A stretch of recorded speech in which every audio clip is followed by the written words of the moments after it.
मैं सुनीता कंवर आज आपके सामने कक्षा 10वीं का प्रथम पाठ माता का आंचल, जिसके लेखक शिव पूजन साहिब, उसके बारे में बताने जा रही हूँ। इस लेसन में माता का आंचल, एक माता का आंचल नाम क्यों रखा गया है? माता का आंचल नाम इसलिए रखा गया है, जैसे इसमें एक लेखक होता है, लेखक का नाम होता है तारकेश्वर जी, लेकिन उसमें वो बचपन में भोलानाथ बोलते हैं। वो हमेशा अपने पिताजी के साथ घूमता फिरता रहता, तो वो उनके पिताजी के साथ ही कहीं जाता और बाहर, जैसे उनके पिताजी सुबह जल्दी उठते और उनके जैसे पूजा करने बैठते तो उनके वो तिलक लगा दे और उनको वो कांच में देख के मुस्कुराने लगते थे। जैसे ही भोलेनाथ कांच में देखता, पीछे से उनके जो पिताजी होते तो उनको वो देखकर मुस्कुराने लग जाते, तो वो शर्माते थे। ऐसे ही उनकी जो माता थी, माता जी उनके बचपन में जिस तरह से बच्चों के क्या होता है कि जैसे कि काजल लगाया जाता है, तो उनकी माता जी बचपन में ही उनके काजल लगाती, ललाट पे तिलक लगाती, नाभिका पे तिलक लगाती और उनको तैयार करती। उसी तरह से यहाँ पे आधे से ज़्यादा ध्यान उनके पिताजी के साथ रहता था। तो उनके पिताजी सुबह उठते और उन भजन कीर्तन करने लग जाते थे, साथ में ही तारकेश्वर जी की पूजा पाठ करते थे। एक दिन इसमें जैसे कि जिस तरह से बच्चे होते हैं ना, बच्चे क्या होते हैं कि जैसे भूख लगती है और वो खाना नहीं खाते, तो इनकी माँ, इसमें तारकेश्वर जी जिनको प्यार से उनके पिताजी भोलेनाथ कहते हैं, उनकी माँ उनको खाना खिलाती। तो उस तरह से खाना खिलाती जैसे बेटा एक निवाला आपको कबूतर के नाम का, एक निवाला इस पक्षी के नाम का, ऐसे कर करके उनको खाना खिलाती। अगर तुम ये नहीं खाओगे तो ये कबूतर उड़ जाएगा, अगर आपने ये निवाला नहीं खाया तो ये आपका ये पक्षी उड़ जाएगा। तो इस तरह से उनका वो पेट भरती थी और फिर उसके बाद में वो खाना खा के बाहर निकल जाते थे।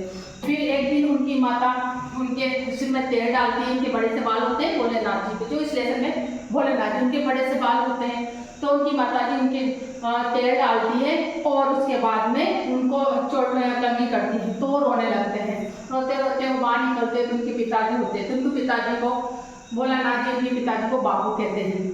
तो उनसे पूछते हैं, तो फिर वो उनके पिताजी उनको उनके साथ बाहर ले जाते हैं, तो वो रोना भूल जाते हैं। उनकी जो बच्चों की टोली होती है उनको खेलने लग जाते हैं। फिर वो नाना प्रकार के जो कई प्रकार के खेल खेलते हैं, जैसे आजकल के बच्चे मोबाइल में कंप्यूटर में इसमें खेलते हैं, लेकिन उस समय में ये गेम नहीं होते थे। वो भोलानाथ और उनकी टोलियाँ बनाती, तो वो टोली बनाने के बाद उसमें ऐसे खेलते हैं जैसे मटकी होती है उसको तोड़ा और उसका चूल्हा बनाया, और उस दीवाने होता उसकी वो कुछ भी बना के उसमें खाना बनाते, और फिर उनके बाद में उनके पिताजी भी उनके पास ही बैठ जाते और उनके पिताजी भी कहते हैं हमको भी खाना परोसो, तो वो बच्चे सब शर्मा जाते वहाँ से भाग जाते थे। फिर ऐसे दूसरा खेल उन्होंने खेला, जैसे फसल होती है, फसल पकाते हैं, फिर उसके बाद में उसको बेचने जाते हैं, तो बच्चे सब बच्चों ने टोली बनाई। एक उनके पिताजी का एक चौकी स्थान था, चौकी बैठने का, वहाँ पर वो बनाते हैं, उसमें वो बैठते हैं। तो वहाँ पर वो बोलते हैं कि भाई आज हमारी सोयाबीन इस भाव में दिए, आज हमारी इस भाव में दिए, इस तरह से। फिर उनके पिताजी कहते हैं कि आज हमें भाई आपकी सोयाबीन किस भाव होगी, आपकी किस भाव होगी, तो पिताजी भी उनके साथ खेल में इन्वॉल्व हो जाते हैं। लेकिन ऐसे जैसे पिताजी इन्वॉल्व होते हैं तो वो वहाँ से भाग जाते हैं। फिर ऐसे वो दूसरा खेल खेलते हैं, जैसे एक होता है टूटी चूहेदानी होती है, टूटे चूहेदानी की वो क्या करते हैं पालकी बनाते हैं और उसमें दुल्हन की पालकी बनाते हैं। फिर उधर से उनके पिताजी उस पालकी में दुल्हन का मुंह देखने के लिए आते हैं, तो वो वहाँ से भी शर्मा जाते हैं। इस प्रकार से नाना प्रकार के खेल खेलते और इसी में वो मस्त रहते हैं। तो फिर उसके बाद में एक दिन क्या होता है, एक उनका जो दोस्त होता है बीजू नाम का उनका दोस्त होता है, तो वो क्या करता है, मौसम जो होता है उसको वो बूढ़ा करके उनको चिढ़ाता है, तो बूढ़ा कहकर उनको चिढ़ाता है, तो वो उनके जो मास्टर जी होते हैं, स्कूल के मास्टर जी, उनको जाकर वो बोल देता है कि इस तरह से बच्चे उनको चिढ़ा रहे थे। तो क्या बोलते हैं, उसको वहाँ से भेजा जाता है स्कूल से और उन सब बच्चों को वहाँ से बुलाया जाता है, उनको वारंट निकलते बुलाने के लिए। फिर वो जाते हैं वहाँ से, तो उनको वहाँ पे स्कूल में बुलाया जाता है और बोला जाता है कि आपने इस तरह से उनको चिढ़ाया है। फिर उससे पहले क्या होता है इस लेसन में, जैसे उनके पिताजी राम नाम की गोलियाँ लिखते हैं, राम नाम की गोलियाँ लिखते हैं और उसमें आटे की गोलियाँ डालते हैं, और जो लेखक होते हैं, लेखक भोलेनाथ होते हैं, वो क्या करते हैं उनके पिताजी के कंधे पर बैठे रहते हैं और वो क्या उसमें आटे की गोलियाँ उसमें तालाब में डालते हैं उसको मछलियों का खाने के लिए। और वहाँ पे बहुत से पेड़ होते हैं, तो उस पर उनके पिताजी उनको क्या करते हैं, जैसे झूला झूलते हैं, तो उसमें उसको झूला झूल के उसका आनंद दिलाया जाता है। फिर उसके बाद जैसे वारंट निकलता है तो वहाँ से उनको बुलाया जाता है। तो सब बच्चों की शिकायत, तो वहाँ पे स्कूल में जाने के बाद भोलेनाथ जी को पिटाई की जाती है तो रोने लग जाते हैं। फिर उनके पिताजी उनको वहाँ से लेकर आते हैं, तो उनको कंधे पे बिठाया जाता है, कंधे पे बिठा के लेके आते हैं, तो वो वहाँ से रोना भूल जाते हैं और उनकी दोस्तों की टोली मिल जाती है, तो उसमें वहीं खेलने लग जाते हैं।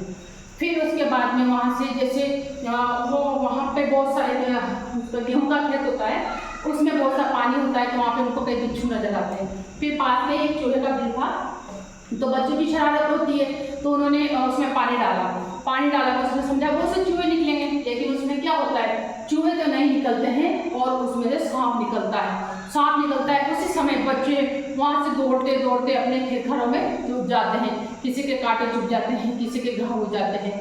तो फिर अब क्या होता है, आप ध्यान से सुनिएगा, क्या होता है, प्रथम में ही उनके पिताजी बैठे रहते हैं, वो हुक्का हुक्ते रहते हैं, और सेकंड नंबर पर उनकी माँ बैठी रहती है। तो वो पिताजी के पास ना जाकर उनकी माँ के गोद में जाकर लिपट जाते हैं, और उनकी माँ उनको अंग से लगा के, गले से लगाकर उनको बड़ा प्यार करती है और हल्दी का दूध पिलाती है, हल्दी का लेप करती है।